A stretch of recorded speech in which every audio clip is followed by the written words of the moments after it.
कोल्हापूर महानगरपालिकेतील 2 नगरसेवकांमधील वादाची नामदार हसन मुश्रीफ यांनी गंभीर दखल घेतली। चौकात ये दाखवतो अशी वक्तव्य योग्य नाहीत।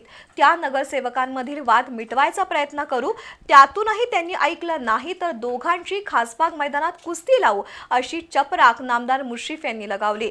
दुसरीकडे गोकुळ दूध संघाची निवडणूक महायुती म्हणून एकत्र लढवणार असल्याचं नामदार मुश्रीफ यांनी स्पष्ट केलंय। जिल्हा परिषद अध्यक्षांच्या कार्यालय प्रवेशानंतर नामदार हसन मुश्रीफ यांनी पत्रकारांशी संवाद साधला। कोल्हापूर महानगरपालिकेच्या सभेत शिवसेनेचे गटनेते शारंगधर देशमुख आणि राष्ट्रवादीचे गटनेते आदिल फरास यांच्यात जोरदार वादावादी झाली होती। या प्रकाराची नामदार मुश्रीफ यांनी गंभीर दखल घेतली। महानगरपालिकेच्या सभेत घडलेला हा प्रकार चुकीचा आहे। चौकात ये दाखवतो अशा प्रकारची वक्तव्य करणं योग्य नाही। या वादात राष्ट्रवादीचा एक नगरसेवक आहे, त्यामुळे मी जाहीर माफी मागतो। लोकांनी मोठ्या विश्वासाने निवडून दिलंय। महायुती म्हणून सर्वांनी एकत्र काम करायचं आहे असं नामदार मुश्रीफ म्हणाले। उच्च तंत्र शिक्षण मंत्री चंद्रकांतदादा पाटील, पालकमंत्री प्रकाश आंबेडकर असे आम्ही महापालिकेतील सर्वच नगरसेवकांना समज देऊन वाद मिटवू, त्यानंतरही कोणी ऐकलं नाही तर त्यांची खासबाग मैदानात कुस्ती लावू अशा शब्दात नामदार मुश्रीफ यांनी आपली नाराजी व्यक्त केली। आदिल फरास यांची मला माझी भेट झाली।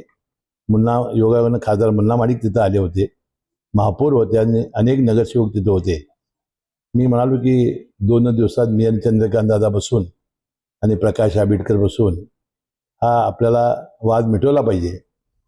विकास कामापेक्षा आणि महानगरपालिकेच्या कामापेक्षा कुस्ती दाखवतो, त्याला पकडतो धरतो या चर्चा अतिशय योग्य नाही। तर राष्ट्रवादीचा एक आमचा कार्यकर्ता त्यामध्ये आहे, त्याची खरोखर मी मनापासून आपली सर्वांची माफी मागतो। ठीक आहे, आता काही वाद झाले असतील, काय झाला असेल तो मिटवण्याचा आम्ही प्रयत्न करू आणि त्यांना समजून सांगू। आणि असं सारखं होणार असेल तर मग एकदा खासबाग मैदानामध्ये लावून टाकू। दुसरीकडे गोकुळ दूध संघाच्या मतदार यादीबाबत न्यायालयात याचिका दाखल आहे। न्यायालयाच्या निर्णयाच्या प्रतीक्षेत आहोत, पण गोकुळची निवडणूक महायुती म्हणून एकत्र लढणार असल्याचं नामदार हसन मुश्रीफ यांनी स्पष्ट केलंय। गोकुळ आता न्यायालयामध्ये अडकलेला आहे। न्यायालयाचा प्रश्न मिटल्यानंतर त्याच्यानंतर आमची महायुती म्हणूनच आम्ही काम करणार आहोत।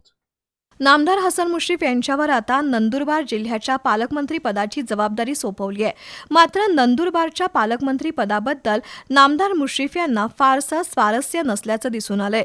यापूर्वी नामदार मुश्रीफ यांनी वाशिम जिल्ह्याचं पालकमंत्रीपद सोडलं होतं। पर्यायी व्यवस्था होईपर्यंत नंदुरबारच्या पालकमंत्री पदाची जबाबदारी नामदार मुश्रीफ सांभाळतील।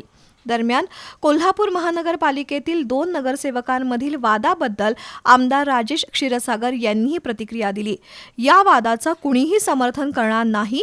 महायुती जनतेचे प्रश्न सोडवण्यासाठी बांधील आहे, त्यामुळे जनतेची नाराजी ओढवून घेऊ नका असं आवाहन आमदार क्षीरसागर यांनी केलंय।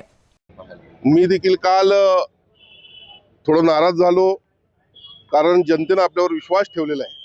मी अधिवेशनात असल्यामुळे माझी काल कोणाशी चर्चा झाली नाही, पण येताना मी सर्वांशी बोललो की अशा पद्धतीनं करवीरवासियांची निराशा करून आपल्याला चालणार नाही आहे, कारण आपल्यावर त्यांनी विश्वास ठेवलेला आहे। महायुती म्हणून या ठिकाणी करवीरवासियांनी विश्वास ठेवलेला आहे आणि आपण कोल्हापूर शहराला विकासापर्यंतच घेऊन गेलं पाहिजे।